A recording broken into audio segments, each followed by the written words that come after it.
Good morning, students. How are you all today? Well, students, we have already started your second chapter, Microorganisms and Viruses, Franks and Foy. And we have covered all the topics related to their definitions, their habitat, and we were learning their uses.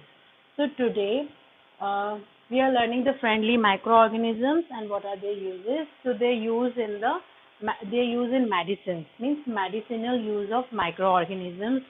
Well, microorganisms को हम medicinal use में ले रहे हैं, उसको समझने से पहले you need to understand what are antibiotics. All right, antibiotics जो हैं, these are chemical substances which are secreted by certain bacteria, fungi and molds. ये क्या है? केमिकल्स हैं जो कौन सीक्रेट कर रहा है? बैक्टीरियाज हैं, फंजाई हैं, मोल्स हैं, ये इसको सीक्रेट कर रहे हैं. अब इसका रोल क्या है इस केमिकल का?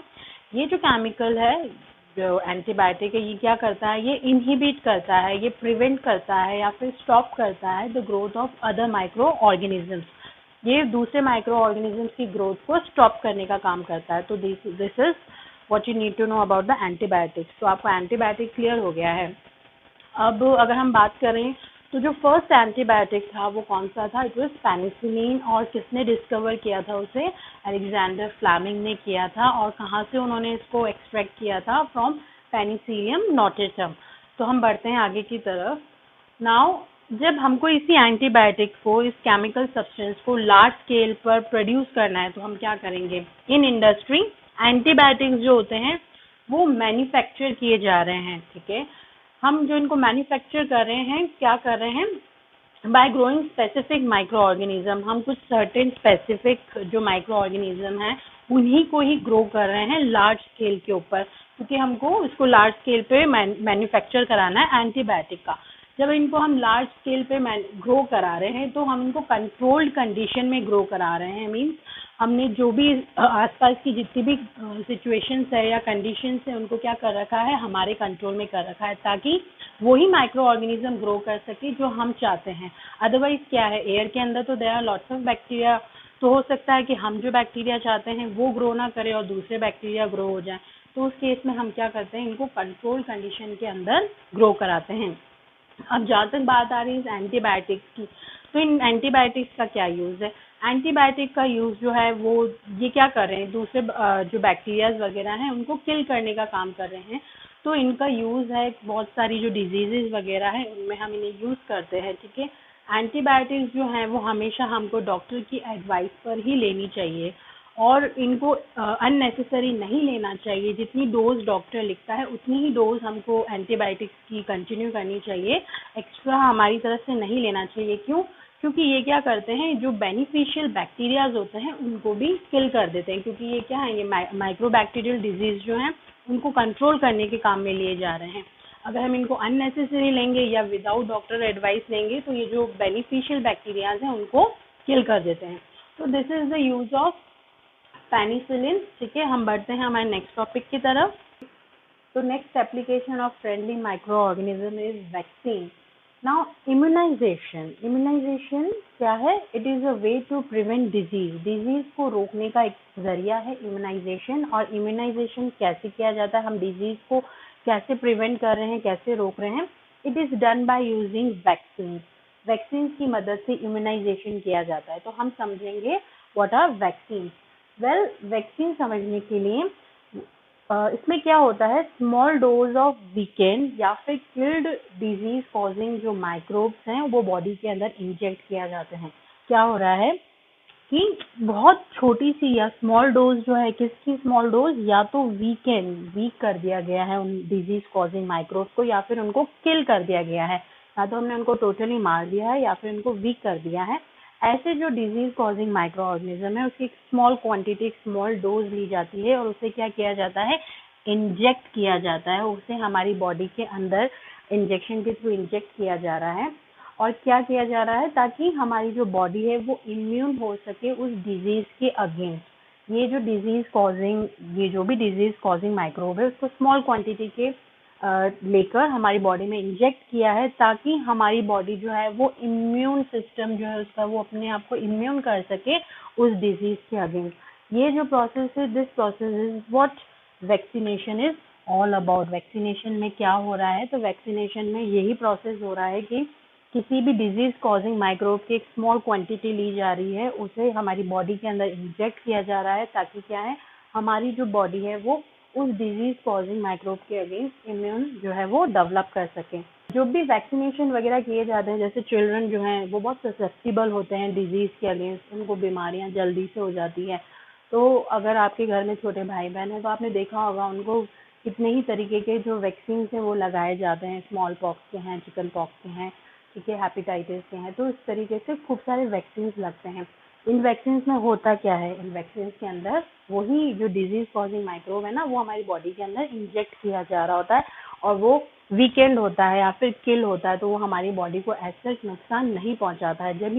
जब इन माइक्रोब्स को हमारी बॉडी के अंदर एंटर किया जाता है, तो हमारी बॉडी क्या करती है, हमारी बॉडी एंटीबॉडीज जो है उनको सीक्रेट करने का काम करती है। ये जो एंटीबॉडीज होती हैं, ये क्या करती हैं, उस माइक्रोब को आइडेंटिफाई करती हैं, उसको उसके अगेंस्ट फाइट करती हैं, उसको किल कर देती हैं, और हमारे ब्लड के अंदर प्रेजेंट रहती हैं। तो जो एंटीबॉडीज सीक्रेट करी गई है किसी भी माइक्रोब के हमारी बॉडी में एंटर होने की वजह से, ये जो एंटीबॉडीज हैं ये क्या करती हैं, हमेशा इस ब्लड स्ट्रीम में रहती हैं, और जब वापस से ये माइक्रोब हमारी बॉडी के अंदर एंटर करेगा तो क्या करेंगी, उसके अगेंस्ट फाइट करेंगी। तो ऐसे वो अपने मेमोरी में जो है उस चीज को एडजस्ट कर लेती हैं कि उनको अगर कोई फॉरेन पार्टिकल्स या फिर कोई माइक्रोब अगर बॉडी में गलती से एंटर हो गया है, तो वो एंटीबॉडीज उसको पहचान लेंगी और फिर उसके साथ फाइट करेंगी। तो इस तरीके से क्या होता है, वैक्सीन जो है उनका रोल रहता है। और वैक्सीन हमेशा किसी भी बीमारी को होने से पहले दी जाती है। ये प्रिवेंशन के लिए हम जो है वैक्सीन लगाते हैं, ताकि क्या है कि वो जो एंटीबॉडीज हैं वो हमारी बॉडी के अंदर पहले से ही डेवलप हो जाए। कि जब एक्चुअल में वो माइक्रोब हमारी बॉडी में एंटर करेगा तो क्या होगा, ये एंटीबॉडी उसके साथ फाइट करेंगी और उस बीमारी को होने नहीं देंगी। तो अब हम मूव करते हैं हमारे नेक्स्ट टॉपिक पे।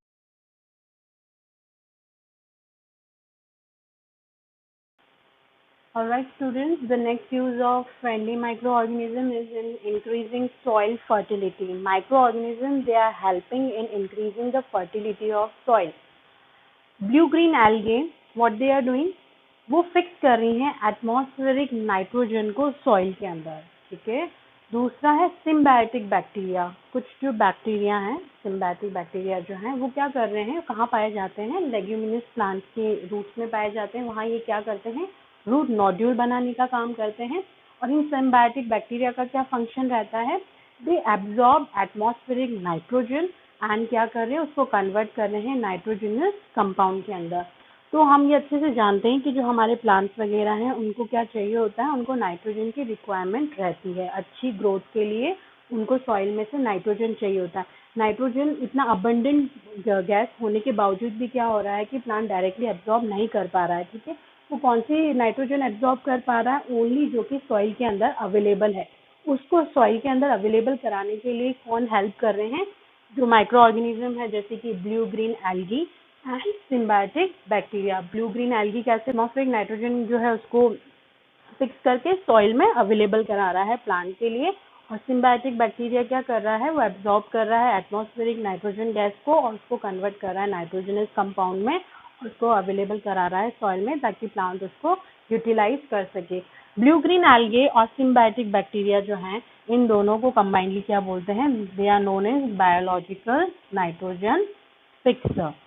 तो ये आपने समझा कि माइक्रो ऑर्गेनिज्म कैसे सॉइल फर्टिलिटी को इंक्रीज करने का काम कर रहे हैं।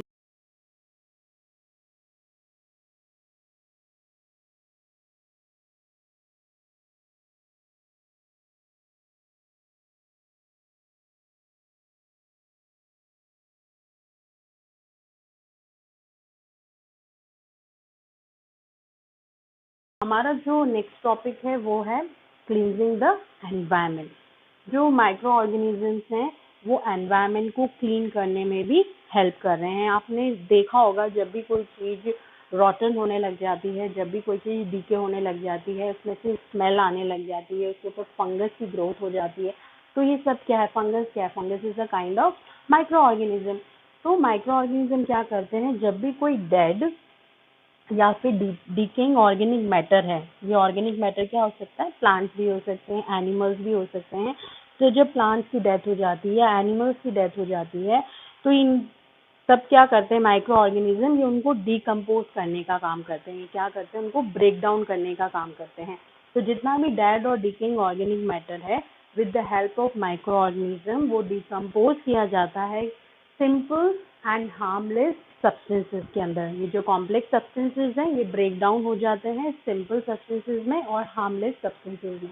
ये जो हार्मलेस सब्सटेंसेस या सिंपल सब्सटेंसेस हैं, ये कहाँ पर वापस से चले जाते हैं? ये सॉइल के अंदर वापस से एंटर हो जाते हैं और वहां से क्या है, वापस से अवेलेबल हो जाते हैं नेक्स्ट प्लांट के लिए, या एज अ मैन्योर ये क्या है, अवेलेबल है for the next plant to grow. तो हमने देखा कि जितने भी एलिमेंट्स किसी प्लांट ने सॉइल में से एब्जॉर्ब किए होंगे, उसने उसकी पूरी लाइफ साइकिल कंप्लीट करी। जब उसकी डेथ हो गई तो डिकम्पोजर्स की मदद से, माइक्रो ऑर्गेनिजम्स की मदद से उस प्लांट के अंदर जितने भी न्यूट्रिएंट्स या जितने भी एलिमेंट्स प्रेजेंट है, वो एलिमेंट्स वापस से क्या हो गए, ब्रेक डाउन होकर वापस से चले गए सॉइल के अंदर, अवेलेबल हो गए, रिसाइकिल हो गए, ताकि क्या है, नेक्स्ट प्लांट जो है उनको यूज कर सके अपनी ग्रोथ के लिए। जो डंग है वो क्या होता है, with the help of anaerobic bacteria. Anaerobic bacteria means वो बैक्टीरिया जो ऑक्सीजन के एब्सेंस में ग्रो कर सकते हैं। तो एनिमल डंग जो है वो बायोगैस में कन्वर्ट कर दिया जाता है with the help of anaerobic bacteria. तो this is again the implementation या फिर एप्लीकेशन ऑफ माइक्रो ऑर्गेनिज्म। तो माइक्रो ऑर्गेनिज्म जो एनारोबिक बैक्टीरिया है वो क्या कर रहे हैं, एनिमल डंग को कन्वर्ट कर रहे हैं बायोगैस के अंदर। हम बायोगैस यूज कर रहे हैं, ठीक है, as a substitute of fuel. Fuel की जगह हम बायोगैस यूज कर रहे हैं, it is a source of fuel. तो बायोगैस में कन्वर्ट कर दिया और वो जितना भी एनिमल डंग था उसको एज अ स्लरी, जो भी रिमेनिंग जो भी रह जाता है बायोगैस बनने के बाद में, जो भी उसके अंदर रिमेनिंग थिंग है, we called it as slurry.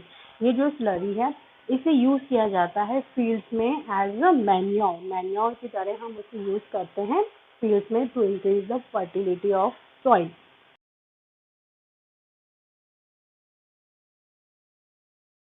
तो आई होप आपको जो फ्रेंडली माइक्रो ऑर्गेनिजम्स हैं उनकी जो स्टेप बाय स्टेप एप्लीकेशन हमने देखी अलग अलग फील्ड्स के अंदर, वो टॉपिक आपको क्लियर हो गया होगा।